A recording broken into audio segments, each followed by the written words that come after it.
no sé cuál es, cuando estabas en el colegio, cuál era la materia que más te gustaba. Yo puedo saber que una de las que menos me gustaba quizás era lo que en mi tiempo llamaba lengua y literatura. No tanto por la literatura, porque me gustaba leer, pero sí me costaba mucho el tema de los análisis sintácticos y de las oraciones y esas cosas.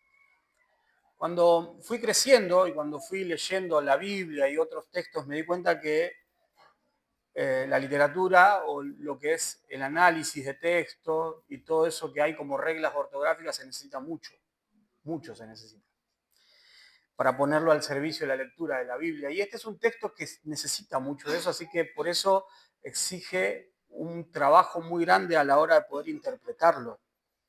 Por ejemplo, ustedes se van a dar cuenta que en los 5 versículos que aparece hay un artículo masculino que aparece muchas veces, y eso nos da la pauta de saber por dónde va el texto. El título del mensaje es ¿Quién es Jesús? Se van a dar cuenta que hay un artículo masculino que es Él, 12 veces se repite. Así que eso nos va dando la pauta más o menos de qué es lo importante del texto. 12 veces aparece Él. ¿Y quién va a ser Él? Ahora vamos a hablar porque el título del mensaje es justamente ¿Quién es Jesús? Así que es importante, ¿sí?, estas reglas ortográficas un poco a la hora de tener que analizar algunos textos como estos. Saben, hermanos, que este pasaje que nosotros tenemos adelante es algo que se llama himnología poética. ¿Qué es himnología poética? Es, bueno, un himno hecho o dicho en poesía.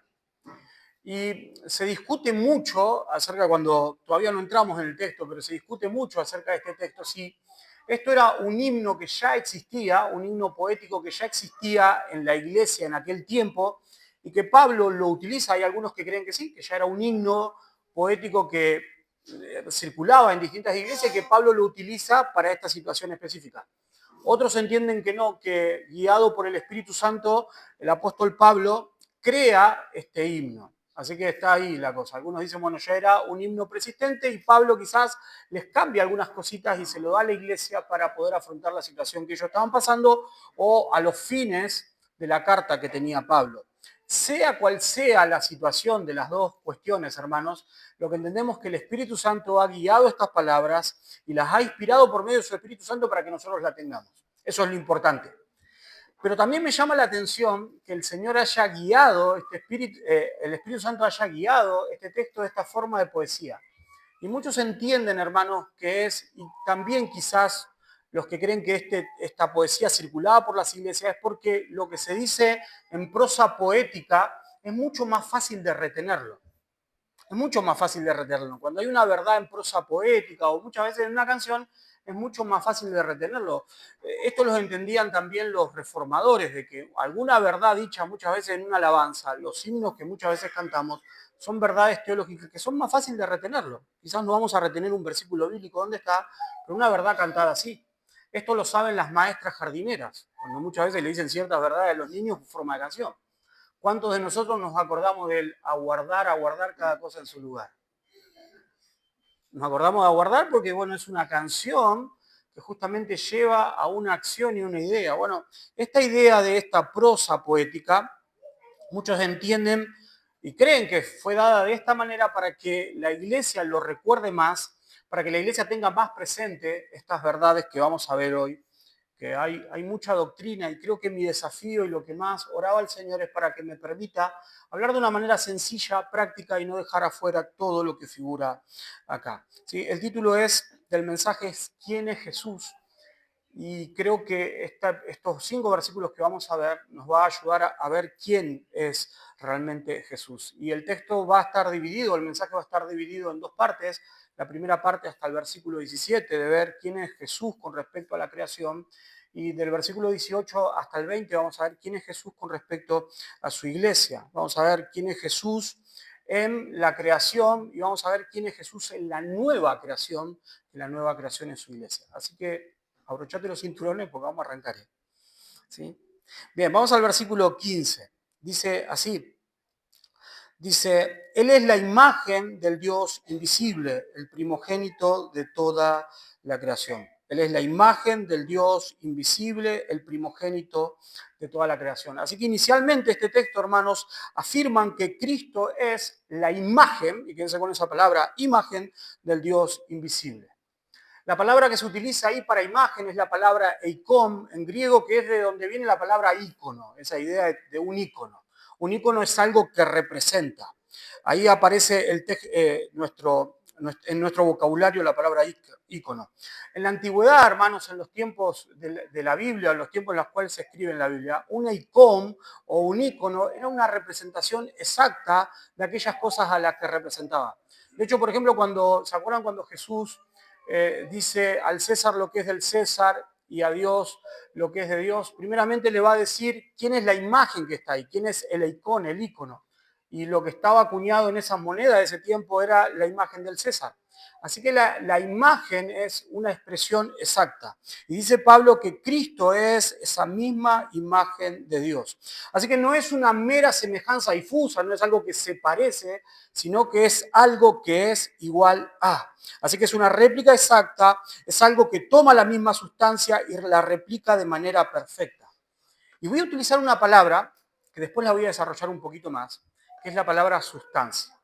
Así que la imagen es algo que toma de la misma sustancia o es de la misma sustancia y lo replica. Hermanos, la palabra sustancia es algo que tiene las mismas características y las mismas propiedades. Así que Cristo es la imagen de Dios con sus mismas características y con sus mismas propiedades. Es la imagen de Dios. Y algo interesante para recalcar, lo que dice este texto, no dice que Cristo fue hecho a imagen de Dios. Y de esto tenemos que hacer una separación. Hace un tiempo estábamos hablando en otro contexto acerca del hombre creado y vimos que el primer hombre fue hecho a imagen de Dios. Bueno, esto no va a decir de Cristo. Cristo no fue hecho a imagen de Dios, sino que Cristo es la misma imagen de Dios. Cristo es quien representa, quien nos muestra a Dios. Es la misma proyección visible del Dios que no se puede ver. Porque a esa pregunta que muchas veces tenemos cuando somos niños o quizás cuando ya somos adultos con preguntas, bueno, ¿cómo es Dios? La respuesta simple que tenemos, eso está en nuestra confesión de fe, nuestra confesión que nosotros tenemos como iglesia, dice que Dios es espíritu, así que a Dios no se lo puede ver. Para ver a Dios tenemos a Cristo, que es su imagen misma, de la misma sustancia, de la misma esencia.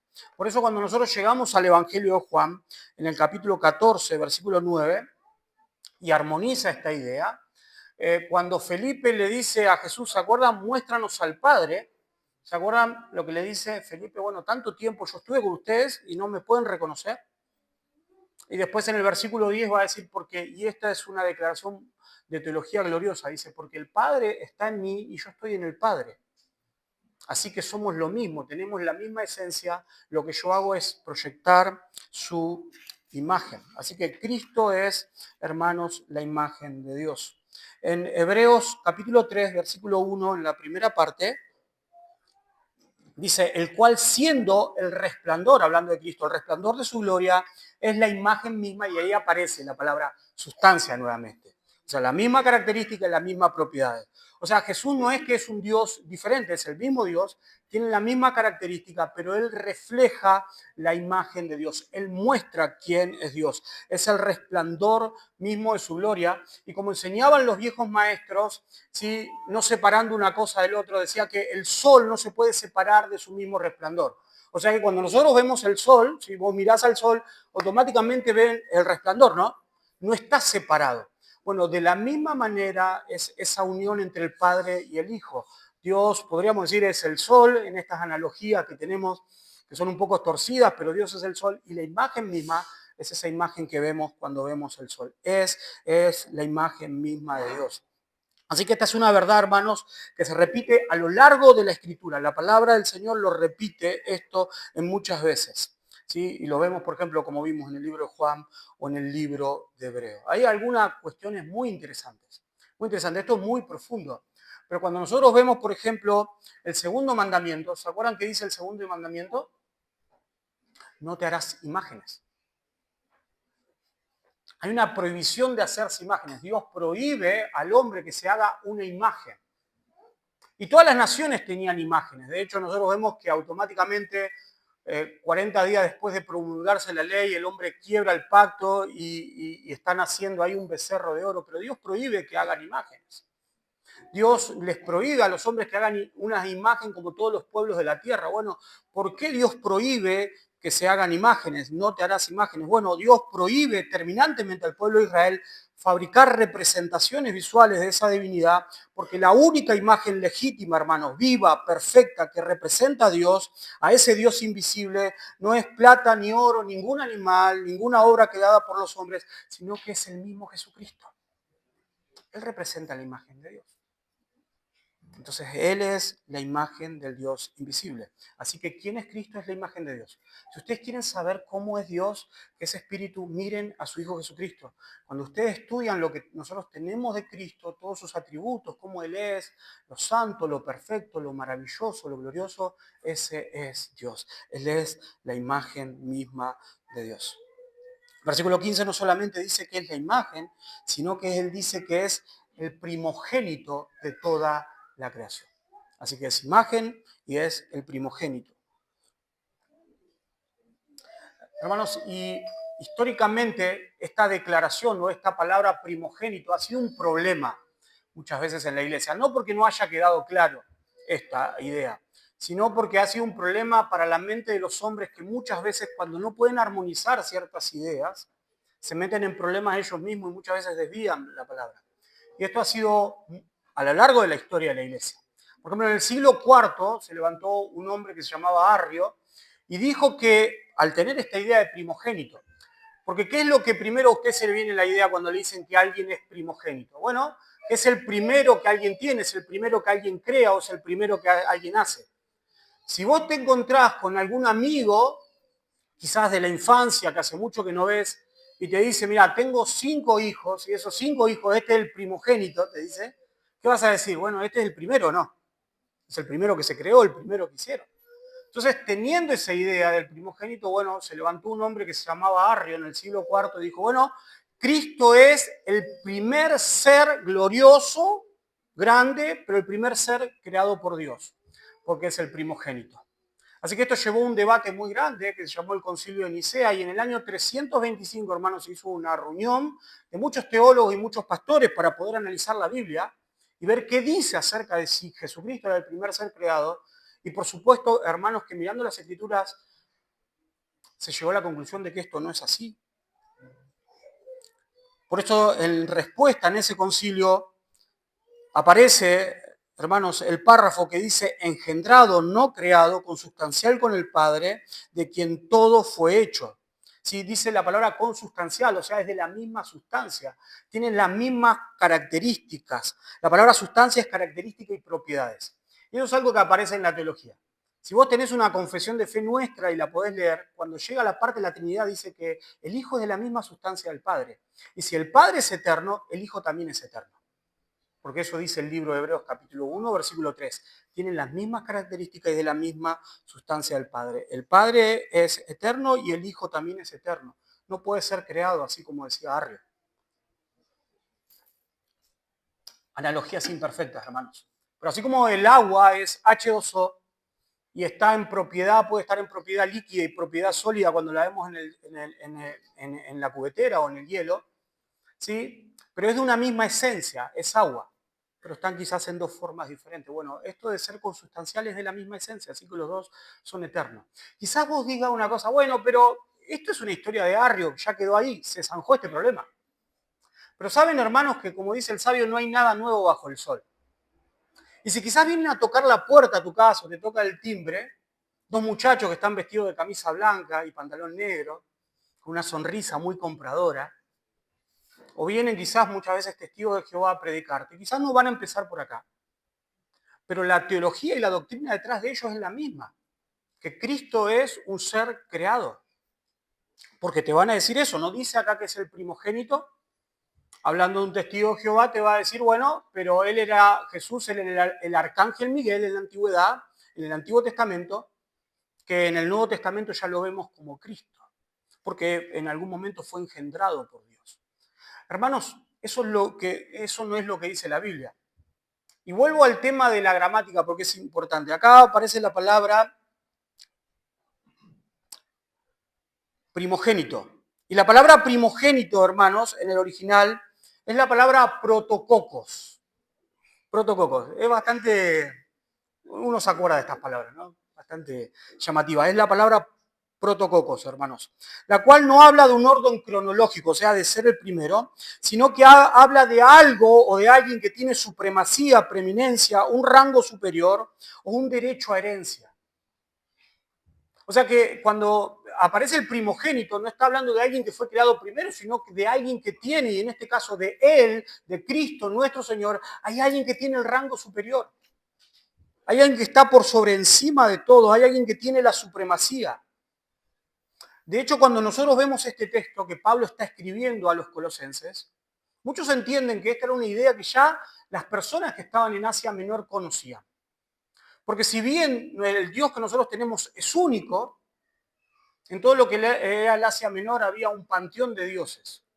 Y se cree que tanto en la cultura semítica como los griegos y los romanos, que en este caso eran los que imperaban en ese tiempo, tenían dioses, pero por ejemplo tenían dioses que eran primordiales. Por ejemplo, Fortuna, que era una de las diosas, se la utilizaba o se decía que era una diosa que tenía protococos, que tenía la preeminencia. Y no porque haya sido creada primero, sino porque era la más importante, se decía. Bueno, cuando Pablo utiliza esto del primogénito, está diciendo que Cristo no es que es el primer ser creado, sino que es el primero, es el más importante, el que tiene la preeminencia, el que tiene el mayor rango. Cristo es el dueño, es el más preponderante de toda la creación, hermanos. Así que esta doctrina sigue siendo fundamental hoy. Y si alguien te dice, bueno, es el primero, porque es el primogénito, nosotros decimos no. Lo que la Biblia está diciendo ahí que Cristo es el más importante. Y hay algo también interesante de esto. Hermanos, el primogénito era el que tenía un derecho superior a la primogenitura. Esto es muy importante en la cultura de Israel. Nosotros cuando vemos la Biblia vemos que el primogénito era el que tiene derecho a heredar y era aquel que tenía bendiciones de primogenitura. Ahora, cuando nosotros vemos el texto bíblico nos damos cuenta de que esto no siempre fue para el primero, o sea, para el primero creado en orden. En Éxodo capítulo 4, 22, dice, Israel es mi hijo, mi primogénito. Y hermanos, cuando nosotros vemos la Biblia sabemos que Israel no es el primer pueblo creado. A partir del capítulo 11 de Génesis nosotros vemos que hay naciones, pueblos y hay muchos pueblos. Así que Israel no es el primer pueblo creado, pero sí para los planes de Dios es el más preponderante. Aquel que Dios tenía planes con ese pueblo. En el Salmo 89, 27 se dice de David, tú eres mi primogénito. Dios está haciendo un pacto con David y le dice, tú eres mi primogénito. Sin embargo, David no era el primer hijo. David, de hecho, era el hijo más chico de Isaí. Sin embargo, Dios tiene un plan y un propósito con él y le da la primogenitura. Hermanos, esto vemos en los patriarcas también. Jacob no era el primer hijo, pero obtiene la primogenitura. También lo vemos en Isaac, perdón. Isaac no es el hijo que debería tener la primogenitura, es Ismael, sin embargo Dios le da la primogenitura a él. Y vemos un patrón bíblico en todo el Antiguo Testamento de cómo muchas veces no es el primer hijo el que tiene el derecho de heredar todas las cosas, sino que muchas veces es el segundo hijo. Y ese patrón a mí me parece muy interesante, hermanos, porque la Biblia dice en Romanos 5 que es el segundo Adán, hablando de Cristo, aquel que iba a traer bendición. Así que creo que la Biblia nos prepara para ver que Adán, el primer hombre, no es el que obtiene las bendiciones. De hecho, nosotros vemos cómo somos malditos en Adán o por su pecado. Y que todas las bendiciones iban a venir en Cristo, hermanos. Así que cuando habla de que Él es el primogénito de toda la creación, Él es el más importante. Él es quien está por encima de toda la creación. Así que Él es la imagen de Dios invisible y es el primogénito, el que está por encima de toda la creación. Versículo 16. Así que ¿quién es Jesús? Es la imagen de Dios, es el primogénito, el que tiene un rango superior sobre toda la creación. Versículo 16 dice, porque en Él fueron creadas todas las cosas, tanto en los cielos como en la tierra, visibles e invisibles, ya sean tronos, dominios, poder o autoridad. Todo ha sido creado por medio de Él y para Él, y en Él es antes de todas estas cosas y en Él todas las cosas permanecen. O en la versión que ustedes tienen dicen que subsisten. Acá vemos una triada perfecta, hermanos, y muy linda. Esto es lo que nosotros, volvemos al tema de la literatura, o al tema de lengua y literatura. ¿Se acuerdan de las preposiciones? ¿Sí? Había que estudiarla algunos de memoria, ¿se acuerdan? Antes, yo no me acuerdo de todas. Pero acá van a aparecer 3 preposiciones, hermanos. Y cuando habla de que Cristo es el creador o que está encima de todas las cosas, como dice el versículo 16, el apóstol va a utilizar esta fórmula teológica y nos va a decir que todo fue creado en Él, por medio de Él y para Él. Y presta atención a eso. Dice que fue creado, versículo 16, dice, porque en Él fueron creadas todas las cosas, tanto en los cielos como en la tierra, visible o invisible, ya sean trono o dominios o poder o autoridad. Todo ha sido creado por medio de Él y para Él. Y en el versículo 17 va a decir que todas las cosas en Él subsisten. Así que, hermanos, en Él, que aparece ahí en el original, es tener algo en la mente. Cuando dice que todo fue creado en Él, es tener algo en la mente o en el corazón. Es esa idea que en alguien reside el diseño original. Cuando dice en Él es algo que reside en el corazón de alguien. Estaba escuchando hace poco una nota que le hacían a un profesor de un muchacho que mató en la escuela, en otro país, en Estados Unidos, a otros compañeros. Y cuando empezaban a mirar su historial o cómo era el muchacho, el profesor dijo, eso era algo que no nos dimos cuenta, pero ya estaba en él hace mucho tiempo. Simplemente tal día y tal fecha lo ejecutó, pero eso ya estaba en él. Estaba dentro de él. Así que esta es la idea. Cuando dice en él, ¿sí? En él es algo que está adentro. Está en la mente y el corazón. Y después va a decir, o sea, todo fue creado en él, en algo que ya estaba en la mente y el corazón de Jesucristo. Después dice que fue creado por medio de él, así que él es el agente activo, hermanos, que trajo las cosas a la existencia. Todo fue hecho por él. Él es el que lo hace. Juan capítulo 1, versículo 3 dice, todas las cosas por él fueron hechas y sin él nada de lo que ha sido hecho fue hecho.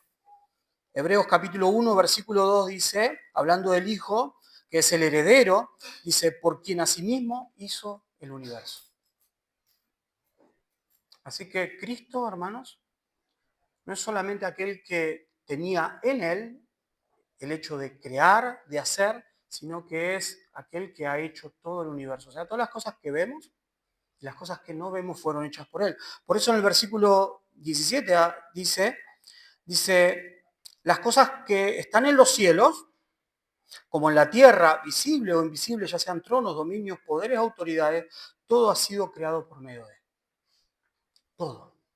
Todo el universo ha sido creado por medio de Cristo. Y la idea de este texto era que vaya respondiendo a esa idea de quién es Cristo. Cristo es la imagen de Dios, Cristo es quien está por sobre encima de todas las cosas, Cristo es el creador de todas las cosas. Todo lo visible, lo invisible. Así que su soberanía, hermano, creativa, abarca todo el mundo material y espiritual. Los tronos, los dominios, los principados, las potestades. Todo ser angelical o terrenal le debe su existencia a Jesucristo. Ese es el Dios al cual vinimos a adorar en esta mañana. Dice que Él es el sustentador del universo también, versículo 17, dice que todo por Él subsiste. Ahora, pensémoslo de esta manera. Un comentarista bíblico dice que deberíamos pensar, para entender esto de por Él, por medio de Él y para Él, y que Él es el que sustenta, como un arquitecto que va a hacer una casa. Es un arquitecto que va a hacer una casa, pero va a ser su casa, no va a ser la casa para otro. Así que dice que está en Él, el proyecto está en Él. Él tiene el proyecto, Él tiene el mapa mental de cómo quiere la casa. La quiere diseñar de tal manera, quiere que acá haya una habitación, sí, que la fachada sea una fachada que represente alguna cosa, la puerta va a estar acá, las ventanas va a estar... El arquitecto se la imagina de esa manera, está en él. Ahora, pensemos que el arquitecto no es solamente arquitecto, sino que sabe de albañilería también y de construcción. Así que Él pone manos a la obra y hace la casa. Así que es por medio de Él también. ¿Y quién va a habitar esa casa? Porque es para el arquitecto. Así que es para Él también. Hermanos, la Biblia dice que todo lo que hizo Cristo en Él, por medio de Él, es para su misma gloria. Así que todo es por medio de Él, lo hizo Él y es para Él. Y después dice que es el sustentador. Así que el mismo arquitecto es el que cuando la casa quizás va, él la va sosteniendo, va haciendo cosas en la casa para que esa casa se mantenga en el tiempo. Así que Él es quien sustenta ese universo. Ese es Cristo. Todo fue hecho por medio de Él, en Él, para Él, y Él sustenta todas las cosas. Esto es glorioso. Mi mente no llega a imaginarse eso, hermanos. Pensando en algunas cuestiones que tienen que ver con el universo en el cual nosotros vivimos, con la gloria de este universo, con la amplitud de este universo, con las distancias de este universo. Ustedes, hermanos, ¿saben cuántas, más o menos, se calcula de cuántos planetas Tierra, este en el cual nosotros vivimos, entran en el Sol? Si tendrían que entrar a este planeta Tierra en el cual nosotros vivimos, ¿saben cuántos de estos planetas Tierra entrarían en el Sol? 1.300 millones de planetas Tierra entrarían en el Sol. Se cree que la estrella más grande que se reconoce hasta el día de hoy se llama, aquellos que han descubierto esta estrella y que la investigan hace un tiempo, se llama Stevenson, no Stevenson como la calle acá, Stevenson 218. ¿Y saben cuántos soles entrarían en esa estrella que es la última estrella o la más grande que se descubrió hace un tiempo? ¿Saben cuántos soles entrarían? 10.000 millones de soles.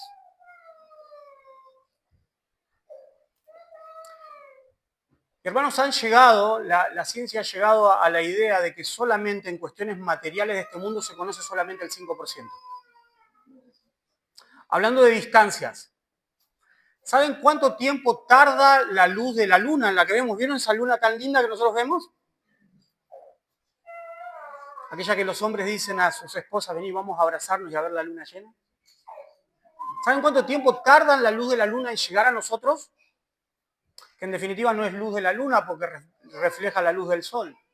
Pero tarda 1,3 segundos. O sea, si diríamos que la luna se prende, nosotros tardamos en ver 1,3 segundos la luz de la luna. ¿Saben cuánto tardamos en ver el resplandor del sol? Para que vean la distancia, 8 minutos y medio. O sea, si el sol sería una esfera que se prende como un velador, tardamos en verlo en la Tierra 8 minutos y medio. ¿Saben cuánto tarda la estrella más lejana que se conoce para saber su resplandor? O para, si tendríamos que tardar, o cuánto tarda el resplandor de esa estrella hasta la Tierra, más o menos 4 años. Eso quiere decir que nosotros estaríamos viendo el resplandor de esa estrella del 2022, más o menos. Para que ustedes vean lo que es la distancia, lo que es la amplitud de este universo. Bueno, hermanos, la Biblia dice que Cristo es el que creó todas las cosas. Y Cristo es el que gobierna. Y todo fue hecho por Él, por medio de Él y para Él. Y si Cristo sacaría por un momento la mano de este universo, hermanos, todo lo que nosotros conocemos caería en una milésima de segundo. A veces me pregunto cómo el hombre natural, ¿no? A veces nos acostumbramos a ver las cuestiones naturales como si fuesen parte simplemente de la vida, de la evolución. Nos han acostumbrado de esa manera. De tal manera que nosotros vemos la lluvia que cae y automáticamente decimos, bueno, porque esto es un fenómeno que se da de esta manera y lo pensamos de esa manera. Hermanos, ¿no pensamos que ese agua que cae, esa gota que cae, es parte del diseño de Dios? De que Dios es el que hace todas esas cosas, de que Dios es el que crea y que gobierna este universo. Todo fue creado en Él, por medio de Él, para Él. Todo lo visible y lo invisible. Así que a la pregunta de quién es Cristo, Cristo es la imagen de Dios, Cristo es quien es el superior en todas las cosas y Cristo es el creador de todas las cosas. Así que la primera parte de este mensaje es Cristo como preeminente, siendo la imagen de Dios, estando en rango superior de todas las cosas y siendo el creador de todas las cosas. Vamos a la segunda parte, que es Cristo como preeminente en la nueva creación.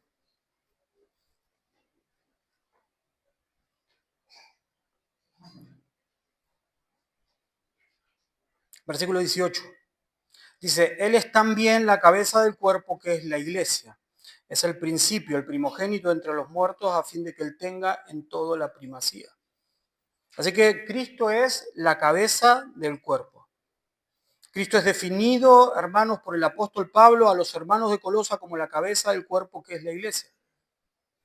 Y para la mentalidad de la gente de aquel tiempo, la cabeza era, hermanos, no solamente un miembro más, quizás como para nosotros. La cabeza era el centro de dependencia del cuerpo. Eso es lo que representaba. Se utilizaba mucho la figura de la cabeza para hablar de dependencia. Pablo utiliza mucho esto de cabeza-cuerpo. Primera de Corintios capítulo 12. Así que la cabeza era vital, hermanos. El cuerpo dependía de esa cabeza. Bueno, la Biblia nos dice que Cristo tiene esa primacía o esa preponderancia también para la iglesia. Cristo es aquel que guía a la iglesia. Cristo es el dueño de la iglesia. La iglesia es la esposa de Cristo.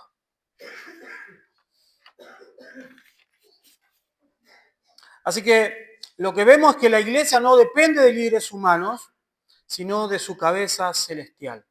Efesios capítulo 1, versículos 22 y 23 dice que lo dio de cabeza sobre todas las cosas y a la iglesia. Cristo es aquel que guía a la iglesia. Y la pregunta de quién es Cristo, Cristo es la cabeza de la iglesia. No solamente la cabeza, dice, sino que es el primogénito entre los muertos. ¿Y qué es ser el primogénito entre los muertos? Bueno, algunos dicen, bueno, es el primero, teniendo esa misma idea que vimos en el versículo 15, es el primero que resucitó.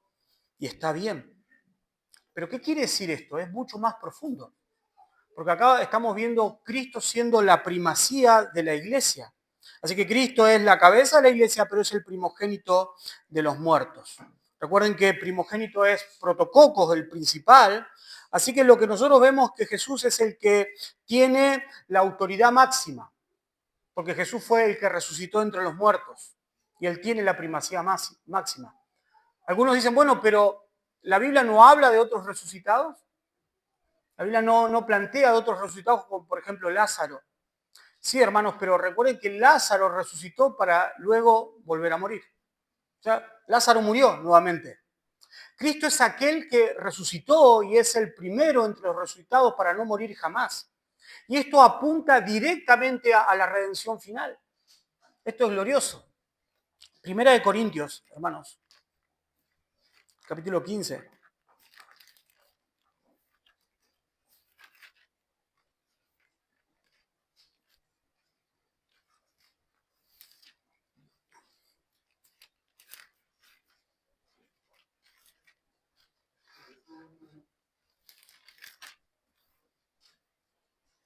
Versículo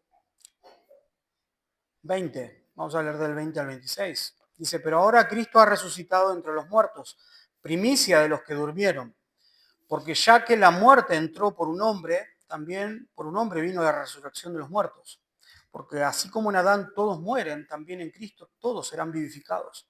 Pero cada uno debido al orden. Cristo, las primicias, luego lo que son de Cristo en su venida. Entonces vendrá el fin cuando Él entregue el reino al Dios y Padre, después de que haya terminado con todo dominio y con toda autoridad.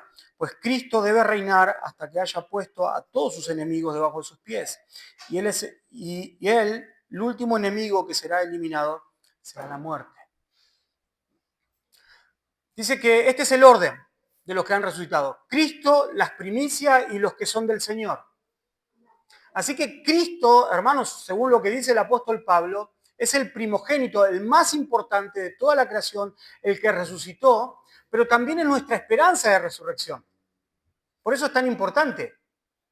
¿Saben cómo se saludaban los hermanos del primer siglo? ¿Cómo se saludó la iglesia siempre? En el día del Señor. Se decían feliz día de resurrección. Así es. O sea que nosotros acá estamos en el día de resurrección. Tranquilamente podríamos decirnos ahora cuando nos saludamos. Feliz día de resurrección. Es que nuestros hermanos entendían que la resurrección era totalmente importante porque que Cristo haya resucitado es nuestra esperanza de resurrección. Así que cuando dice que Cristo es el protococos o el primogénito entre los muertos, está diciendo que Cristo es el que resucitó. Y esa es nuestra esperanza de resurrección. Entonces Cristo es preeminente en la creación, pero Cristo es preeminente, es la cabeza de la iglesia, aquel que murió y resucitó y da esperanza a su iglesia de que en la futura o en el tiempo futuro también serán serán parte de la resurrección. Versículo 20, versículo 19. Versículo 18 al final dice, para que al fin o para que Él tenga en todo la primacía. ¿Para qué es esto? Bueno, Él es la cabeza de la iglesia, Él es el primogénito entre los muertos, el que ha resucitado para no morir jamás, para que en todo tenga la primacía, para que Él sea el primero en la iglesia. ¿Por qué adoramos a Cristo? ¿Por qué predicamos de Cristo? ¿Por qué buscamos conocer a Cristo? Bueno, para que en todo Cristo tenga la primacía. Versículo 20, ese era el propósito. Los maestros de Colosas lo que estaban haciendo decían, bueno, muchos dicen, Cristo es parte de una filosofía más, pero nosotros tenemos alguna otra cosa que ofrecer. Pablo dice, no, Cristo es superior en rango, Cristo es el creador de todas las cosas, y Dios quiso eso porque quiso que Él tenga la primacía. Versículo 19, dice, porque agradó al Padre que en Él habitara toda plenitud. En el capítulo 2 complementa y dice que en Cristo habita toda la plenitud de la deidad. Dice que al Padre le agradó que en Cristo habite toda la plenitud de Dios. O sea, todos los rangos de Dios, toda la esencia de Dios. Veníamos hablando de la misma esencia. Bueno, a Dios le agradó que en Cristo habite toda la esencia de Dios. Eso quiere decir que Cristo es Dios. Cuando nosotros adoramos a Cristo, estamos adorando a Dios. Eso le agradó al Padre, que en Cristo habite. Cristo no es un ser creado. Cristo no es un Dios, como dicen algunos, con un rango superior, pero no es Dios al Padre, no. Al Padre le agradó que en Cristo habitara toda la plenitud de la deidad. Cristo es Dios. Y el versículo 20, ya para terminar, dice, por medio de Él reconciliar todas las cosas consigo, habiendo hecho la paz por medio de la sangre de su cruz, por medio de Él, repito, dice Pablo, ya sean las que están en la tierra o las que están en los cielos. Él reconcilió todas las cosas. Termina con esta reconciliación universal. No quiere decir, hermanos, esta reconciliación es que todos serán salvos. Lo que está hablando es que Cristo lo que hizo es reconciliar todas las cosas. Porque recuerden que cuando nosotros vemos los primeros 3 capítulos del Génesis, todo el género humano, pero todas las cosas, todo este mundo cayó sobre maldición, o cayó bajo maldición, perdón. Así que Cristo hizo la paz, reconcilió todas las cosas. ¿Para qué? Para que aquellos que ponen su confianza en Jesucristo tengan la completa convicción de que pueden ser salvos, porque ya no son enemigos de Dios. Dice, Él hizo la paz. Él hizo la paz. Nosotros antes éramos enemigos de Dios. Y lo que Él hizo en su muerte, en la cruz del Calvario, es brindarnos esa paz con Dios. ¿Se acuerdan cómo empieza el capítulo 1, versículo 2, cuando habíamos hablado del saludo? Dice, a los santos y fieles hermanos en Cristo que están en Colosa, gracias a ustedes y paz de parte de nuestro Padre.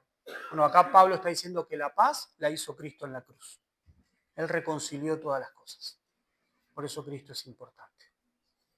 Entonces, hermanos, como para hacer un repaso de lo que vimos, Cristo es el primogénito, es el más importante porque Él tiene dominio sobre todas las cosas. Él es la imagen del Dios invisible. Es el que tiene toda autoridad y es el que crea todas las cosas. Él es la cabeza, el líder de la iglesia. Todo se le debe a Él. Él es el primogénito entre los muertos. En Él habita toda la plenitud y por su gracia y por su misericordia tuvimos la posibilidad de ser reconciliados en Él. Hermanos, este pasaje es muy glorioso, es muy grande a la hora de tener que analizarlo. Y pensando en las aplicaciones prácticas de este pasaje, pensaba en eso, hermanos, que si Cristo tiene esa primacía o si Cristo es tan grande, es la imagen de Dios, es aquel que es principal sobre todo el orden creado.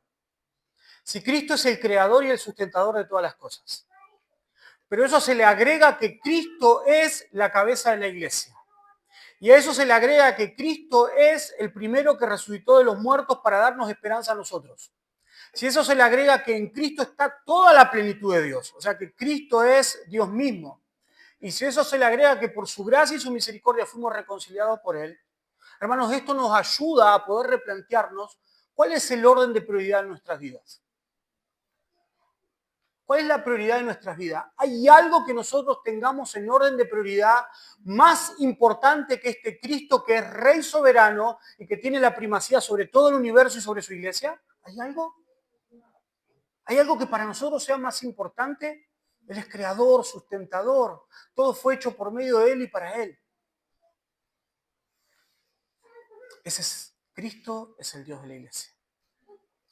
Y la pregunta hoy es para nosotros. ¿Hay algo que tenga más importante que eso?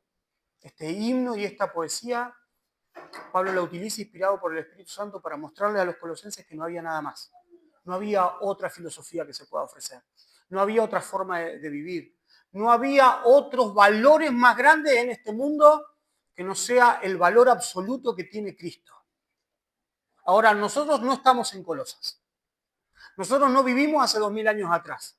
Pero el hombre moderno, el de la sociedad de hoy, también tiene el riesgo de desviarse sobre otros valores de este mundo. La pregunta es en este mañana. ¿Hay algún otro valor en este mundo que sea más importante que este Cristo descrito acá? ¿Quién es Jesús?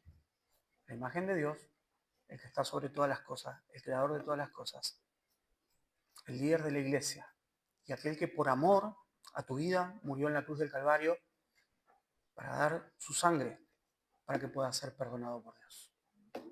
Vamos a orar.